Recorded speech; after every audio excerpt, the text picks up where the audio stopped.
sa inyong lahat.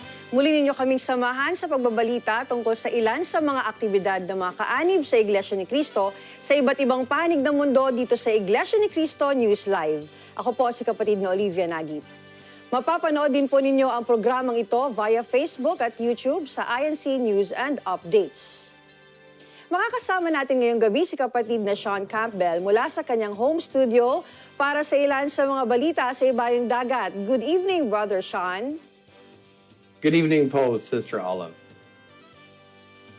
Narito ang headlines ngayong Huwebes ng gabi, Mayo 4, 2023. Unang pagsamba ay sinagawa sa bagong sambahan ng lokal ng Kamingawan, distrito ng Valladolid, Negros Occidental. Distrito Eklesyastiko ng San Diego County, California, sumapit sa 7th anniversary ng pagkakatatag nito. At Medical and Dental Mission idinaos sa distrito ng Lawag City, Ilocos Norte.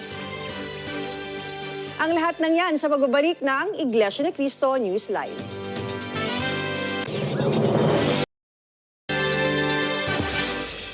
Para sa mga detalye ng ating mga balita, iba yung inspirasyon ng ibinunga ng isinagawang unang pagsamba sa bagong sambahan sa lokal ng Kamingawan, Distrito Valladolid, Negros Occidental. May report si kapatid na Carmela Alquiza.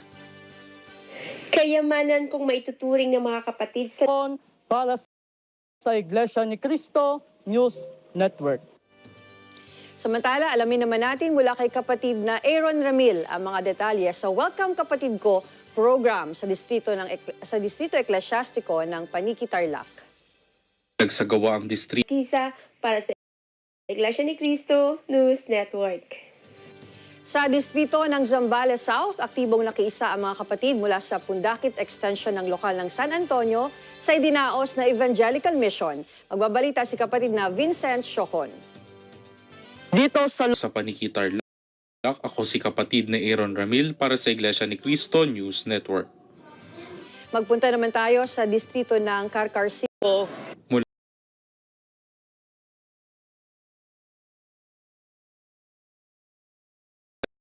Punta naman tayo sa distrito ng Carcar City. Saya ng mga nakatapos sa proseso ng pag-anib sa Iglesia ni Cristo ang tunay na bautismo. Narito ang report ni kapatid na Kenny Largo. Masaya kung kaanib sa loob Sa Iglesia ni Cristo ang tunay na bautismo. Magpunta naman tayo ko sa petsang ito. Mula dito sa Paniki, Tarlac, ako si kapatid na Aaron Ramil para sa Iglesia ni Cristo News Network. Magpunta naman tayo sa distrito ng Carcar City, Cebu, kung saan masayang tinanggap ng mga nakatapos sa proseso ng pag-anib sa Iglesia ni Cristo ang tunay na bautismo. Narito ang report ni kapatid na Kenny Largo. masaya. Yan ang nadaraman ko para sa Iglesia ni Cristo News Network. In our news overseas, the Ecclesiastical District of Australia East yields more members after yet another successful baptism.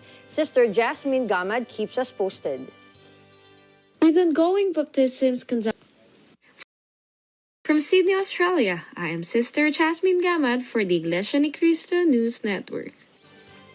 Meanwhile, brethren from the local congregation of Port Moresby in Papua New Guinea bring the good news closer to their fellow men via a Pasugo drive. Sister Kiza Quinola tells us more.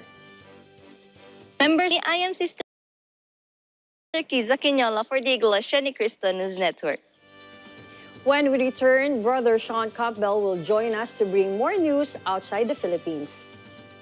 Next on Iglesia ni Cristo News Live, we'll give you the news about the 7th anniversary of the Ecclesiastical District of San Diego County, California.